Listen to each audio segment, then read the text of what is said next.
आदरणीय विशु दादा ने कहा, ऐसा अध्यक्ष हम लोगों ने कभी पाया ही नहीं। पक्ष में रहो या विपक्ष में रहो, सिर्फ पैसे की बात होती है, पैसे का कार्यकरण होता है। और कहीं न कहीं ये सिर्फ पैसे के कारण ये छोड़ के गए और अपने भ्रष्टाचारों को छुपाने के लिए। अब भ्रष्टाचार किया जाएगा तभी तो पैसा कमाएंगे। कितने के भ्रष्टाचार हुआ? लगभग नहीं तो मेरा किसी भी प्रकार का रोल नहीं, उसमें जो भी था अध्यक्ष महोदय का था। फिर उन्होंने पैसा नहीं दिया कर्मचारी, गरीब कर्मचारियों को, तो फिर हम लोगों ने बन्ना जी को बताया, तो बन्ना जी ने पैसा दिया है और उन गरीबों का पैसा लौटवाया हम लोगों ने। उधर से पैसा लेने का आरोप तो आपके ऊपर लगा था? हमारे ऊपर आरोप लगा, लेकिन ये अध्यक्ष महोदय की सारी पूरा काम हुआ था। उन्होंने पूरा पैसे का मैनेजमेंट उन्होंने कराया था। उन्होंने नियमितीकरण के नाम पर पैसा कर्मचारियों से उन्होंने लिया था। और महोदय को अगर ऐसा लगता है तो है, हम लोगों ने वोट दिया था, हम लोगों का वोट लौटा दे, वो इस्तीफा दे दे। और फिर भारतीय जनता पार्टी के 9, 2, 11 पार्षद हो गए हैं, तो हम लोगों का एहसान भी खत्म हो जाएगा। और वो 9 पहले से ही थे, 2 ये हो गए हैं तो 11 हो गए। अब वो चुनाव लड़ ले, जीत जाए। और उसके पीछे वर्तमान विधायक कहाँ होगा, तभी ना लोग कर रहे काम। मतलब आपको कहने का मतलब है कि यहाँ पर सिर्फ एक जात विशेष का बस बता भाई, बता तो रहे कि हम लोग 41 आपको दिखा दे, पूरे रास्ता में दिखा दे। वहाँ 41 सीमो साहब को दिखाया है कि कहाँ कहाँ डफियो थे, आज तक इतना कैसे होगा मऊगंज का विकास? जिस तरह से चुने गए जनप्रतिनिधि आरोप प्रत्यारोप का खेल खेल रहे हैं, बहुत ही दुर्भाग्यपूर्ण है। इससे विकास तो कोसों दूर है। हाँ, जनता अब मूलभूत सुविधाओं से भी वंचित है। इनके अतिस्वार्थ भरे इस बचकाने खेल में भले ही कुछ लोगों का मनोरंजन हो रहा हो, लेकिन जनता दो पार्टियों के बीच बुरी तरह से पिस रही है। जी हाँ, यह खबर है मध्य प्रदेश के नौगठे जिले मऊगंज से, जहां आपसी खींचातानी के बीच विकास बाधित हो रहा है। हमें ऐसा इसलिए कहना पड़ रहा है कि इसके पहले जब तक नगर के अध्यक्ष कांग्रेस समर्थित अध्यक्ष थे, तब तक उन्हीं कांग्रेस पार्षदों के द्वारा भ्रष्टाचार को लेकर के कुछ नहीं बोला जा रहा था। तब तक कांग्रेस समर्थित अध्यक्ष ब्रजवासी पटेल मऊगंज के थे, तो भाजपा के पार्षदों के द्वारा भ्रष्टाचार को लेकर कई बड़े खुलासे किए गए, कई बड़े आरोप लगाए गए, प्रेस वार्ता की गई।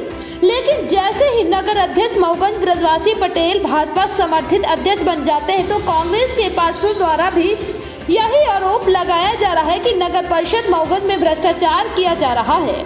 जब ब्रजवासी पटेल नगर अध्यक्ष मऊगंज कांग्रेस समर्थित अध्यक्ष थे, तब क्या कांग्रेस पार्षदों को भ्रष्टाचार नहीं दिखाई दे रहा था?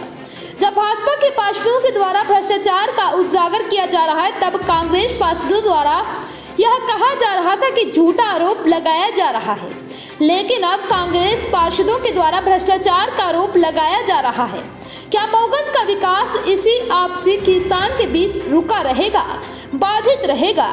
अब आइए जानते हैं प्रेस वार्ता में क्या आरोप प्रत्यारोप लगाए गए। एक मुद्दे पर आपका नाम सामने, मेरा नाम आया, मेरा नाम, उसमें मेरा किसी भी प्रकार का रोल नहीं, उसमें जो भी था अध्यक्ष महोदय का था। फिर उन्होंने पैसा नहीं दिया कर्मचारी, गरीब कर्मचारियों को, तो फिर हम लोगों ने बन्ना जी को बताया, तो बन्ना जी ने पैसा दिया है और उन गरीबों का पैसा लौटवाया हम लोगों ने। उधर से पैसा लेने का आरोप तो आपके ऊपर लगा था? हमारे ऊपर आरोप लगा, लेकिन ये अध्यक्ष महोदय की सारी पूरा काम हुआ था। उन्होंने पूरा पैसे का मैनेजमेंट उन्होंने कराया था। उन्होंने नियमितीकरण के नाम पर पैसा कर्मचारियों से उन्होंने लिया था। और 12 कर्मचारियों से लिया था।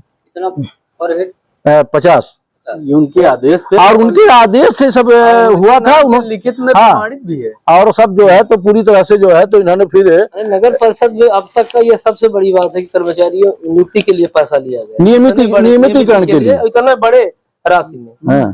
तो इस तरह से, और मैं तो ये कहता हूं कि अध्यक्ष महोदय को अगर ऐसा लगता है तो है, हम लोगों ने वोट दिया था, हम लोगों का वोट लौटा दे, वो इस्तीफा दे दे।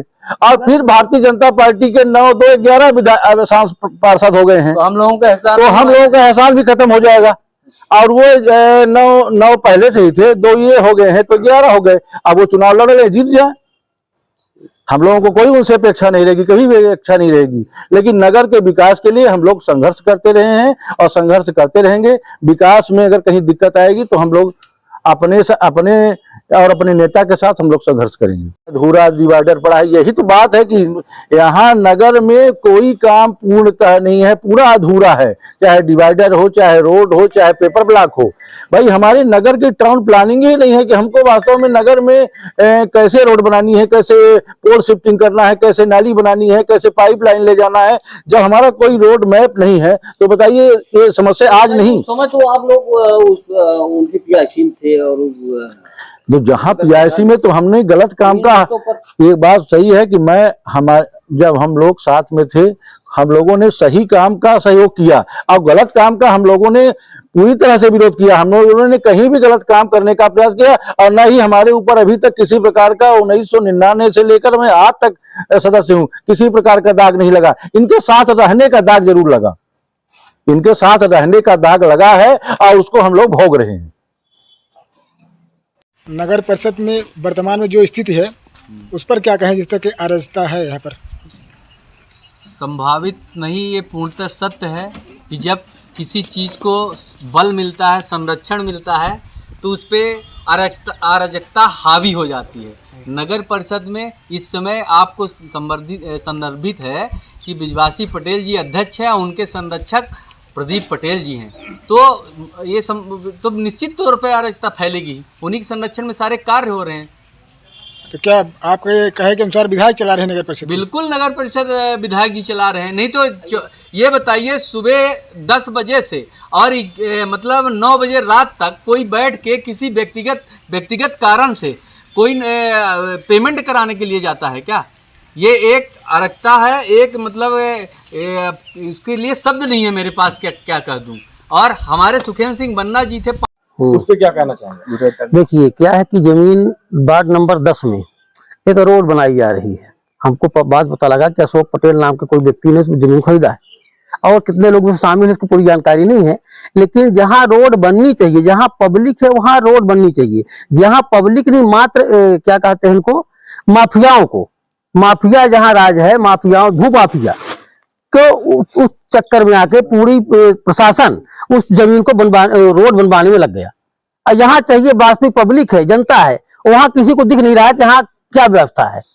वहाँ व्यवस्था दिख रही है। आप रोड में जा रहे हैं, हम लोग रोड से निकल रहे हैं, अभी एनआई कंपनी ने बनाया है, देख रहे हैं कि आप कितना इसमें माटी डाला है, उसको नहीं दिख रहा है पटरी बननी चाहिए, इसमें मोरम डाला और वहाँ मोरम डस्ट उसका घर बितानी पटेल का तक गिरा दिया गया बिना सूचना के, बिना उसके कारण के, मात्र किस लिए कि भूमाफियाओं ने वहाँ जमीनें 10-5 एकड़ जो खरीदा है उस रोड बनाने के लिए पूरा प्रशासन पीड़ित परिवार का सीधे विधायक ऊपर आरोप है कि विधायक और उसके नाती हाँ तो संरक्षण में पूरा खेल खेला जाए। भाई तो बता तो रहे हैं कि उसमें सब शामिल है, तभी ना विधायक ने कहा होगा, तभी प्रशासन पूरा लगा उस रोड बनाने में। क्यों लगे? अब उसका जब बिकानी पटेल घर गिरा दिया गया, भाई उसमें सब में शामिल है, पूरा प्रशासन तंत्र। अब प्रशासन कैसे शामिल होगा? जब विधायक शामिल होता है तो प्रशासन जाएगा वहाँ। तो भाई हम लोग तो कह रहे हैं कि ये रोड बना दो, तो बन जाए रोड, कल से बन जाए। आप जनता दिखाए चाहिए, हम किचन में निकल रही है, वहाँ एक टाली डस्ट की जरूरत लग रही है, तो डस्ट मिल रही है हम लोग को, और वहाँ गिर रही माटी, वहाँ गिर रहा मोरम। विधायक अभी लगभग 50 एकड़ जमीन मऊगंज में उनको खरीदी किए है, ऐसा आरोप पूर्व विधायक ने भी लगाया था। और इसको लेकर आप लोग कांग्रेस के पार्षद हैं, तो इसको लेकर आपकी क्या तैयारी है? क्या उनके मतलब जो जब खरीदी के वो है उसको कैसे जनता के बीच में क्यों नहीं ला रहे हैं? जनता के बीच में बता रहे हैं लोग, हम लोग बता रहे हैं जनता के बीच में कि भाई इन्होंने क्या किया है कि यहाँ विकास नहीं किया है, यहाँ जमीन अब खरीदे हैं और उसको बेच रहे हैं।